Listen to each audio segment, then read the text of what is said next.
मुंबई, सपनों का शहर जो कभी नहीं रुकता, हमेशा एनर्जी से भरा रहता है।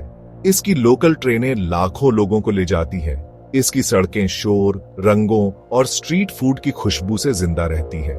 लेकिन यहां भी, इस शहर में जो कभी नहीं सोता, कुछ कोने ऐसे हैं जहां अंधेरा जमा होता है। माहिम में बिजी गलियों के बीच बेसूझा चाल है। बाहर वालों के लिए ये बस एक और रिहायशी बिल्डिंग है।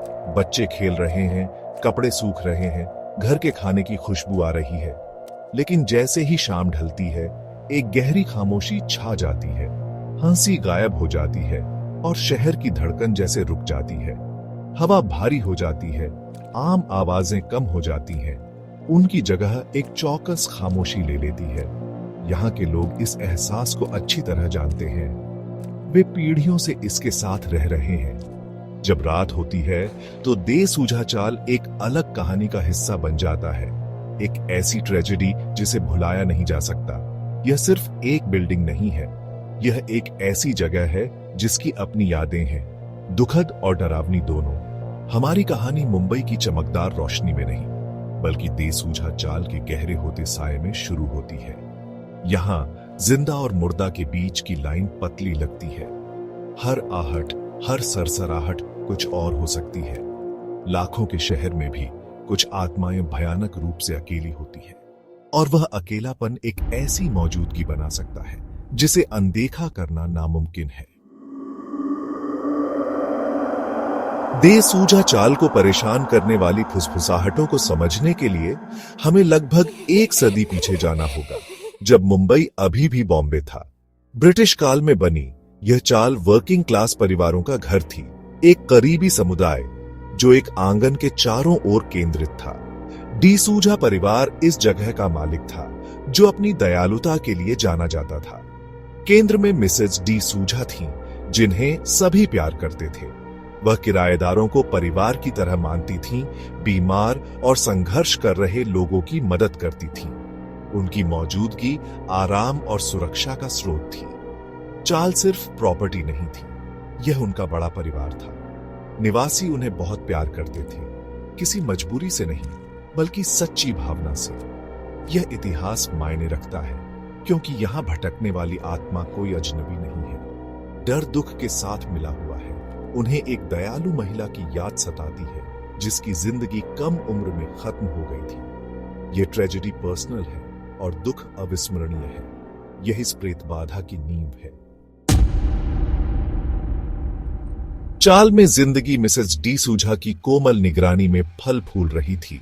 आंगन रोजमर्रा की जिंदगी का दिल था और उसके बीच में कुआं जरूरी था। महिलाएं हर सुबह वहां इकट्ठा होती थीं, खबरें और हंसी बांटती थीं। बच्चों को खुले कुएं के बहुत करीब न खेलने की चेतावनी दी जाती थी। मिसेस डिसूजा मालिक होने के बावजूद खुद पानी भरती थीं, सादे तरीके से जीती थीं, अपने किराएदारों के साथ कंधे से कंधा मिलाकर। एक शांत दोपहर वह हमेशा की तरह कुएं पर गईं। आंगन खाली था, सूरज तेज परछाइयां बना रहा था। किसी ने नहीं देखा कि क्या हुआ। शायद वह फिसल गईं या रस्सी टूट गई। वह कुएं में गिर गईं और वहां कोई मदद करने वाला नहीं था। जब उनकी गैर मौजूदगी का पता चला, तब तक बहुत देर हो चुकी थी। बेसूझा चाल का दिल चला गया था। उनकी मौत अचानक, बेतुकी थी और एक ऐसा घाव छोड़ गई जो कभी नहीं भरा। कुआं जो कभी जिंदगी का स्रोत था, अब नुकसान का प्रतीक बन गया। यह ट्रेजेडी पीढ़ियों तक गूंजती रहेगी। मिसेस डिसूजा की मौत ने चाल पर एक साया डाल दिया। कुआं जो कभी जीवंत था, अब एक भयानक याद दिलाता था। निवासी उससे बचते थे, जल्दी से पानी भरते थे, आंखें फेर लेते थे। डर और दुख ने समुदाय की पुरानी भावना की जगह ले ली। डिसूजा परिवार दिल टूटने के बाद कुएं को कंक्रीट से सील कर दिया, इस उम्मीद में कि दुख खत्म हो जाएगा। लेकिन कुएं को सील करने से ट्रेजेडी सील नहीं हुई। इसके बजाय अंधेरा और मजबूत होता गया। दुख बना रहा, कुछ और में बदल गया। मिसेज डिसूजा के जीवन की कहानी खत्म हो गई थी, लेकिन उनकी मौजूदगी बनी रही। चाल को पता चला कि कुछ आत्माएं आराम नहीं कर सकती, खासकर जब ऐसे दुख से बंधी हो। कुआं फुसफुसाहट वाली कहानियों का केंद्र बन गया। ट्रेजेडी भूली नहीं गई थी, यह बस सताने लगी थी। सील किया गया कुआं अब पानी और याद दोनों के लिए एक कब्र था, और उसके चारों ओर की खामोशी हर रात भारी होती गई। भूतियापन धीरे धीरे शुरू हुआ। निवासियों को रात में सील किए गए कुएं के चारों ओर कदमों की आहट सुनाई देती थी। फुसफुसाहटें पीछा करती थीं, धीमा रोना, कोमल गुनगुनाना, हमेशा कुएं की दिशा से। लोग जागते रहते थे, दिल धड़कते रहते थे, खुद को देखा हुआ महसूस करते थे। कहानियां फैल गईं। मिसेस डी सूजा की आत्मा, आगे बढ़ने में असमर्थ, अभी भी वहीं थी।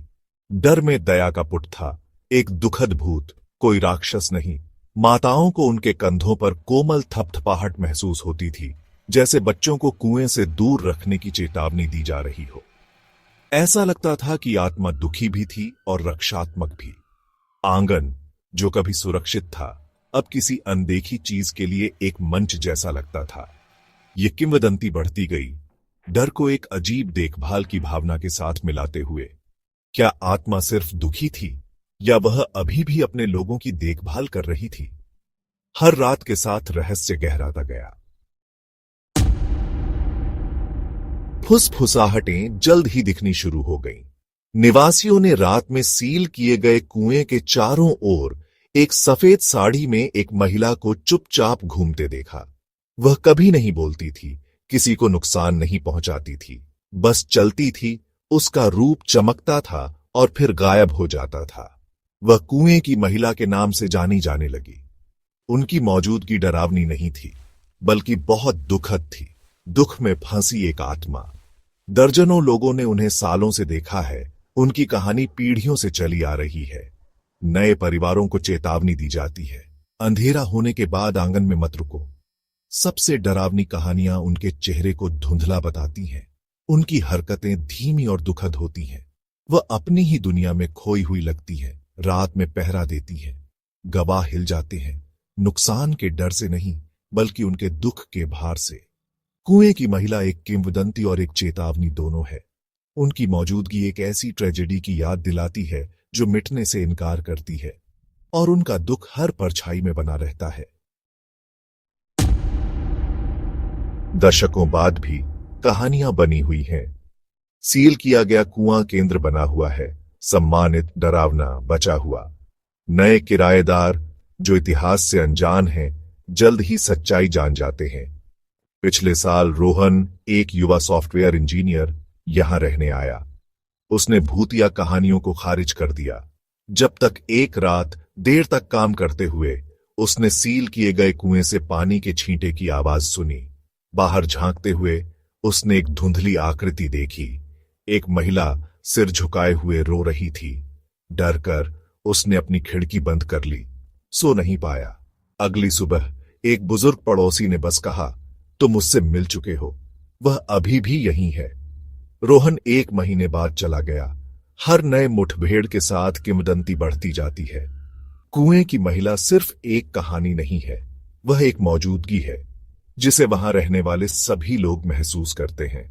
डर असली है और दुख भी।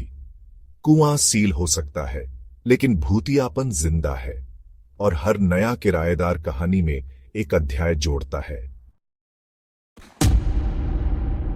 द सूझा चाल की कहानी हमें एक सवाल के साथ छोड़ जाती है। क्या कुएं की महिला एक संरक्षक है, या अपने ही दुख की कैदी? कुछ मानते हैं कि वह बच्चों की रक्षा करती है, खतरे की चेतावनी देती है। दूसरे केवल उनके दुख को महसूस करते हैं और डरते हैं कि यह क्या बन सकता है। पुरानी पीढ़ी उनकी दयालुता को याद करती है, नए लोग केवल भूत को जानते हैं। यह विभाजन रहस्य को जिंदा रखता है। रक्षक या चेतावनी कोई निश्चित रूप से नहीं कह सकता। उनकी रात की चाल एक कर्तव्य हो सकती है, या एक यातना। कहानी कभी खत्म नहीं होती, ये अंधेरे में अगली फुसफुसाहट का इंतजार करती है। क्या आप दे सूझा चाल में एक रात बिताने की हिम्मत करेंगे? क्या आप आधी रात के बाद अपनी खिड़की से बाहर देखेंगे? कुएं की महिला हमेशा वहीं है, इंतजार कर रही है। किंवदंती और हकीकत के बीच की रेखा पतली है। आपकी कहानी क्या होगी?